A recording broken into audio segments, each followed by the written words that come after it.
Hi, this is James Gardner-Torley here for Book Review. Today's book I'm reviewing today, The Getaway by Jim Thompson. That is an absolutely gorgeous cover.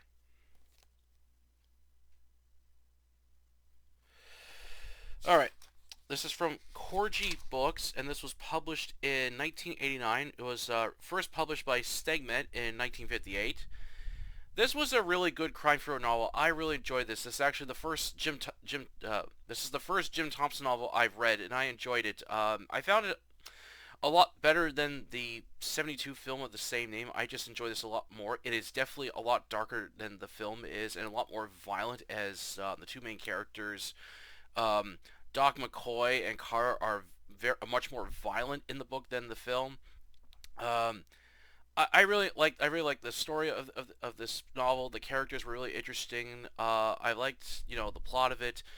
While I enjoyed the first and second act a lot in this book, however, the third and final act I did not like at all, and I'll explain more in my review why I didn't like the really dark, kind of bleak ending in this novel. But overall, I really enjoyed this book, and I would definitely will be checking out more Jim Thompson novels in the future. All right, on to the book review. Plot: Carter McCoy, or known by his nickname Doc, a criminal mastermind, has been released from prison after serving 8 years. Waiting for him is his wife Carla, who lived a normal life before she met McCoy and was turned on by his dangerous lifestyle as she abandoned her friends and family for McCoy. Waiting for McCoy in a yellow convertible, she gives him a fresh smoke and tucking a pistol into his waist as he plans to pull off a bank job with two other accomplices: Ruby Tenero, a rough man with a fear of sleeping, and a younger criminal, Jackson. The group plans to rob the Beacon City Bank, then flee to California to lay low, then sneaking across the border into Mexico to reach a luxury resort owned by El Rey, known as the King. The group meets together in a hideout close by to the bank, bringing them cases of ammo, guns, masks, getaway cars, and other gear they'll need to pull off the perfect robbery. After setting up their plan, the crew begins the robbery with Doc using an air-powered rifle to shoot a guard, hide the body, and wait for the bank staff to enter and unlock the safe while placing smoke bombs to cause distractions. However, during the robbery, when Ruby and Jackson have tied up the staff as Ruby kills one, he whips out a knife and kills Jackson as he holds McCoy at gunpoint, forcing him to drive to the getaway car where Carla is waiting for them. At the very beginning, Ruby planned to kill everyone to earn all the money to himself, but after losing control of the car he's driving in, causing it to crash, McCoy grabs his pistol and shoots Ruby in the chest. Carla meets up with McCoy as they take the money and flee Beacon City and head to Bedin, where McCoy owes money for the politician Benton, who helped bail him out of jail before they plan to make their long drive to Kansas, then take a train to California and across into the Mexican border. However, while eating lunch, both McCoy and Carla listened to the news about the robbery. As police didn't find Ruby, he somehow survived and killed two cops. The police are searching for the criminals who have stolen over $250,000. However, upon meeting Benton, who's drunk as he reveals that Carla has agreed to betray McCoy as she and him could take the money. As Carla enters, Benton confesses his plans and orders her to kill McCoy, but Carla walks up to Benton and pumps several rounds into his stomach. Carla explains that Benton was lying about the double cross as she wouldn't betray him. Unsure if Benton was telling the truth or not, he decides not to question it. McCoy helps Carla dispose of the body, clean up the mess, eat, then steal Benton's car and drive to Kansas City. As McCoy gets rid of Benton's car, Carla is waiting on the train station when a thief switches her satchel with another one, taking the money. When Doc returns to find the bag empty, Carla explains what happened as the two chase after the thief, who tries escaping them on a train to California. When McCoy catches up with the thief, he holds him at gunpoint, then pistol whips him across his head and breaks his neck. After getting off the train, McCoy and Carla hold up a salesman at gunpoint, kill him, and steal his car.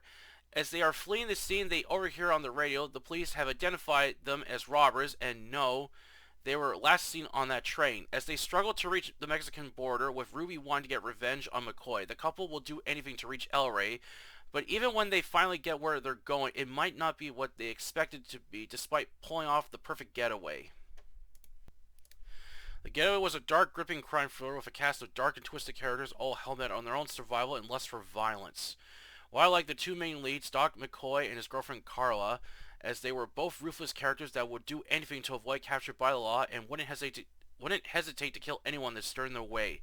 Ruby was also a dark, twisted criminal who enjoyed inflicting pain on others and forcing anyone to do his bidding until he disposed of them when he didn't need them anymore. While I didn't mind Jim Thompson's writing, but wish he was more detailed on locations, places, cars, and weapons, as it would have made the scenes stand out better. The pacing was good, but there were a few times I didn't know where the story was taking place, as I wished Thompson would again put more rich detail into these scenes. However, I did enjoy the short yet intense moments of action I got in the story, along with the brutal violence too.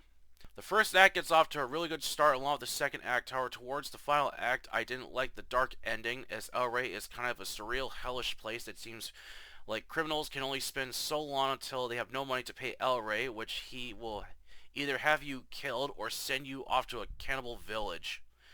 I really didn't like this ending and just wish Thompson just wrote the couple going off to the fictional place called El Rey and end the story there. As for the 72 film of the same name, I didn't like it as I felt the film tones down the violence and darkness out of it. Even at one point, McCoy, played by Steve McQueen, uses a shotgun to blow out several squad cars and sparing the cops' lives rather than waste them.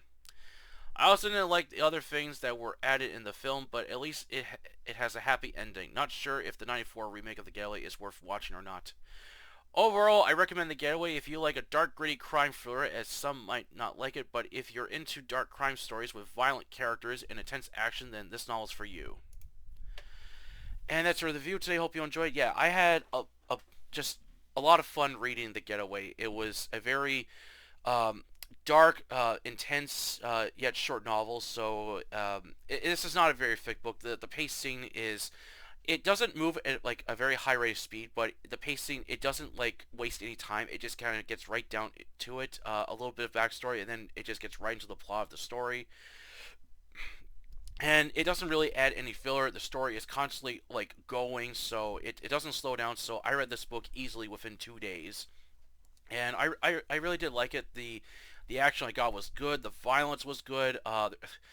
Doc McCoy is absolutely a Rufus character who enjoys like pistol whipping people in the face, smashing the barrels into people's like backs and stuff. Like this guy is brutal, and his wife Cara too, his girlfriend Cara too. She's Rufus as well, and the character Ruby too. He was a really dark, twisted individual.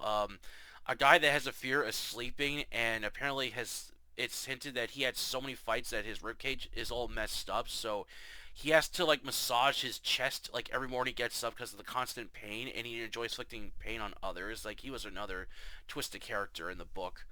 Um, there are moments where there's like like short shootouts, a lot of car chases, and just most of the time the characters when they drive cars they're just like going past the speed, like they're like constantly just flooring it wherever they get the chance to. So that was fun. Yeah, so I did like this book. Now the things I didn't like with it. The most obvious one is the El Rey ending. I really did not like this ending at all. It is very dark and bleak, and I guess this is the author's way of saying, despite what these characters have done, they're still going to end up in hell for what they've done. So I guess this is the author's way of saying, despite their getaway, they're still going to hell. Like. They're not getting out what they've done. To me it's a strange way to end your story. I know there's people that like this iconic ending. I didn't. I just felt to myself, you can end the story here where the characters finally get across to the board and just end the story there. You don't need this El Rey ending. It was just kind of I just think it's just kind of weird if you ask me. Like the idea that basically here's this luxury store that criminals can go to, they can enjoy their lives and stuff, but they have to pay El Rey, that's the king who owns this place, and they have to pay him, and until they have no money, then he'll either have you disposed of or send you off to the cannibal village. It's just a weird ending. And there was a part I read about that's in the book, and I was like, ooh, that's a very very disgusting scene where the two main characters are hiding from the cops, and they're forced to go into like a horse barn and hide in like the horse shit. And I was like, I was like, where is that scene coming up? And I was reading last night. I was like, where is that scene coming? And then I read a words like, oh, this is the scene. It was really, oh, that was a really dirty scene. It nearly made me gag. I was like, oh, it's just dirty. But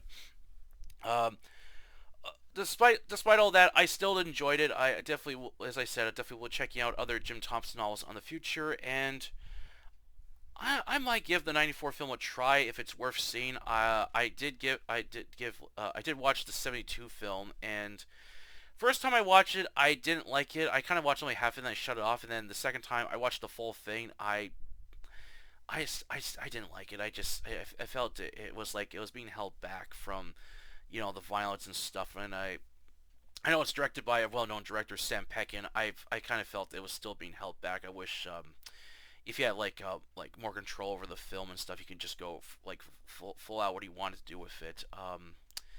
Yeah. So I definitely enjoyed the Getaway. I'm definitely checking out other Jim Thompson books in the future. All right, that's it for the book. That's it for the book review today. Hope you enjoy it. And for my next book, I will begin reading Shoot by Douglas Fairbairn. Looking forward to reading this. All right. If you enjoyed this video, please like it, share it, and don't forget to subscribe to October Library, the YouTube channel, and the Facebook group with the same name. Please support your review of fiction. Until then, I'll catch you later.